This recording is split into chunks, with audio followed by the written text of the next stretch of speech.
Diabetic patients, sugar వ్యాధిగ్రస్తులు, ఎవరైతే మధుమేహంతో బాధపడుతున్నారో వారు రోజా ఉండవచ్చా? సోదరులారా, ఈరోజు మధుమేహం, డయాబెటిక్ అనేది సర్వసాధారణమైనటువంటి విషయమే. మరి అలాంటప్పుడు డయాబెటిక్ పేషెంట్స్ రోజా ఉండవచ్చా? లేక రోజా ఉండనట్లయితే ఏదైనా కఫారా చెల్లించాలని చాలామంది ప్రశ్నిస్తున్నారు.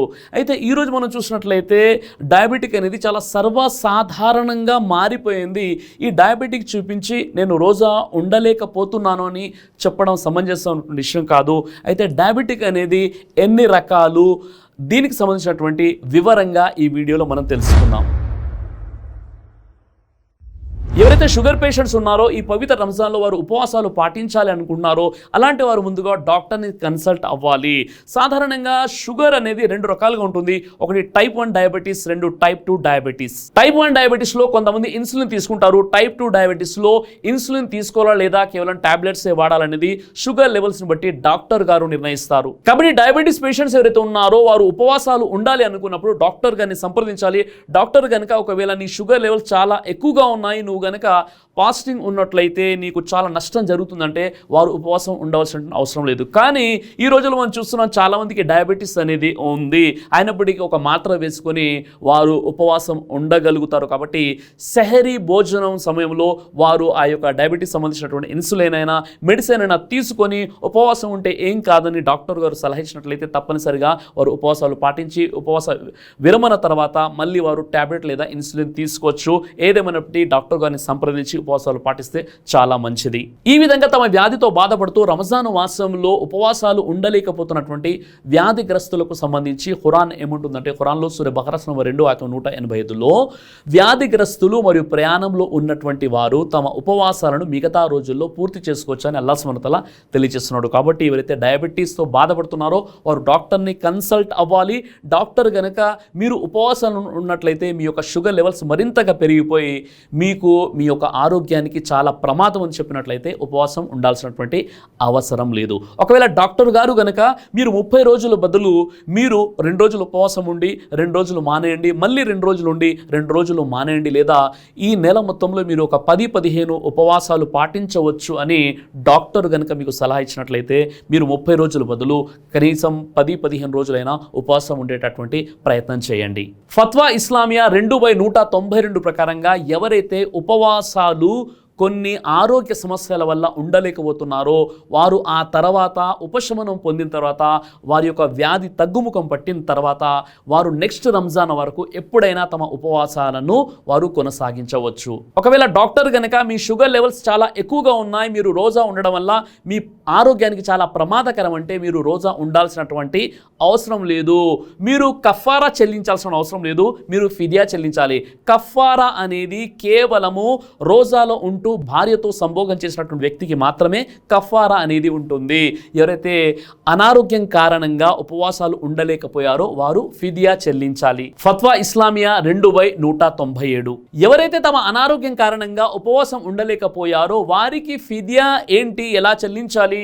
ఫత్వా ఇస్లామియా 2/192, 193 చూసినట్లయితే ఎవరైతే అనారోగ్యం కారణంగా వ్యాధితో బాధపడుతూ ఉపవాసాలు ఉండలేని పక్షంలో వారు తమ ఉపవాసాలను మిగతా రోజుల్లో ఎప్పుడైతే వారు ఆరోగ్యవంతులు అవుతారో అప్పుడు వారి యొక్క ఉపవాసాలను మిగతా రోజుల్లో పాటించాలి. లేదా మిగతా రోజుల్లో కూడా వారు అనారోగ్యంగా ఉన్నట్లయితే అంటే దీర్ఘకాలిక వ్యాధులతో బాధపడుతున్నట్లయితే ఎల్లప్పుడూ అనారోగ్యంగానే ఉండేటటువంటి వారు ఎవరైతే ఉన్నారో వారు తమ రోజాకు బదులుగా ఫిదియా చెల్లించాలి. అంటే ఒక ఉపవాసానికి బదులుగా ఒక మిస్కీన్, ఒక పేదవాడికి వారు ఒక పూట భోజనం పెట్టాలి. అంటే 30 ఉపవాసాలు గనక ఆ వ్యాధిగ్రస్తుడు వదిలివేసినట్లయితే 30 మిస్కీన్లకు 30 మందికి అతడు పేదవారికి భోజనం పెట్టాలి. లేదా ఒకే పేదవాడికి 30 పూటలైనా భోజనం పెట్టవచ్చు, లేదా 30 రోజులకు సరిపడే భోజనాన్ని కూడా తనకి ఏర్పాటు చేయవచ్చు.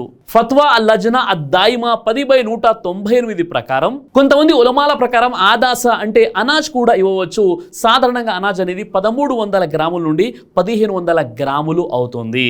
అయితే ఇదన్నీ చేసే బదులు కనీసం ఒక మిస్కీన్కి ఒక పూట భోజనం తినిపించినా సరిపోతుంది. ఫత్వా ఇస్లామియా 2/192, 93 మెజారిటీ ఉలమాల ప్రకారంగా ఒక ఉపవాసాన్ని మీరు వదిలివేసినందుకు ఒక మిస్కీన్కి ఒక పూట భోజనం తినిపిస్తే సరిపోతుందని చెప్పారు. ఇది ఎవరి కోసం? ఎవరైతే తమ అనారోగ్యం కారణంగా ఉపవాసాలు ఉండలేకపోతున్నారో, దీర్ఘకాలిక వ్యాధులతో బాధపడుతున్నటువంటి వారికి సంబంధించినటువంటి ఫిదియా ఇది. షుగర్ పేషెంట్లు ఉపవాస స్థితిలో ఇన్సులిన్ తీసుకుంటే ఉపవాసం అనేది భంగం అవుతుందా?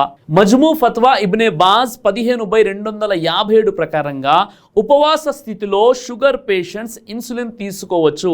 అయితే వారు తీసుకునేటటువంటి ఇన్సులిన్ ఏదైతే ఉందో అది న్యూట్రిషన్ లేదా శక్తిని కలిగించేటటువంటి ద్రవమై ఉండకూడదు. సాధారణంగా షుగర్ వ్యాధితో బాధపడుతున్న వారు తీసుకునేటటువంటి ఇన్సులిన్లో పోషకాలు, న్యూట్రిషన్, శక్తిని, బలాన్ని చేకూర్చేటటువంటి అలాంటి పదార్థాలు ఏమి ఉండవు. అందులో వ్యాధికి సంబంధించినటువంటి డ్రగ్ మాత్రమే ఉంటుంది. కాబట్టి ఇన్సులిన్ తీసుకోవడం ద్వారా ఉపవాసం అనేది భంగం అవ్వదు. ఒకవేళ వారు ఇన్సులిన్తో పాటు ఏదైనా శక్తికి సంబంధించినటువంటి ద్రవాన్ని, న్యూట్రిషన్ని, పోషకాలను ఆ యొక్క ద్రవంలో ఎక్కించి ఇచ్చినట్లయితే వారి యొక్క ఉపవాసం అనేది భంగం అవుతుంది. అలాగే కొంతమందిలో ఉన్నటువంటి మరో సందేహం ఏంటంటే, ఎవరైతే బ్లడ్ ప్రెషర్తో బాధపడుతున్నారో అలాంటి వారు ఉపవాసం పాటించేటప్పుడు బ్లడ్ ప్రెషర్కి సంబంధించినటువంటి మెడిసిన్ని వాడవచ్చా? క్యా రోజే కే హాలత్ మే బ్లడ్ ప్రెషర్ కే దవాయా ఇస్తమాల్ కర్ సక్తే క్యా అని చాలా మంది అడుగుతూ ఉంటారు. ఫత్వా అల్-లజ్నా అద్దాయిమా 10/252 నుండి 253 ప్రకారంగా ఉపవాస స్థితిలో రక్తపోటుతో బాధపడుతున్నటువంటి వారు మందులు ఉపయోగించవచ్చు. కానీ ఆ మందులు నోటి ద్వారా కడుపులోకి వెళ్ళేటటువంటి ఆ మాత్రలు ఆ బిళ్ళల అయి ఉండకూడదు. అలా కాకుండా వారు ఇంజెక్షన్ ద్వారా, గ్యాస్ ద్వారా ఆ యొక్క మందుల్ని వాడవచ్చు. అంటే ఐవి లేదా ఐఎన్ ద్వారా ఆ యొక్క మందుల్ని ఉపయోగించవచ్చు ఇంజెక్షన్ల రూపంలో. కానీ ఎవరైతే ఆ ఇంజెక్షన్లలో బలానికి సంబంధించినటువంటి, న్యూట్రిషన్కి సంబంధించినటువంటి, పోషకాలకు సంబంధించినటువంటి ఏదైనా ద్రవం అందులో కలిసినట్లయితే వారి యొక్క ఉపవాసం అనేది భంగం అవుతుంది. అంటే రక్తపోటు వ్యాధిగ్రస్తులు గనక ఉపవాసాలు పాటించినట్లయితే వారు తమ ఔషధాన్ని నోటి ద్వారా తీసుకోకూడదు. అంటే బిళ్ళలు, మాత్రల ద్వారా తీసుకోకూడదు. వారు ఒకవేళ ఐఎం లేదా ఐవి పద్ధతిలో ఇంజెక్షన్ ద్వారా గ్యాస్ రూపంలో వారు తీసుకోవచ్చు. తీసుకునేటటువంటి ఆ యొక్క ఇంజెక్షన్లో ఎట్టి పరిస్థితుల్లో కూడా న్యూట్రిషన్, పోషకాలు, శక్తి, బలాన్ని చేకూర్చేటటువంటి పదార్థాలు ఉండకుండా వారు ఇంజెక్షన్ లేదా గ్యాస్ రూపంలో వారు మందుల్ని వాడవచ్చు.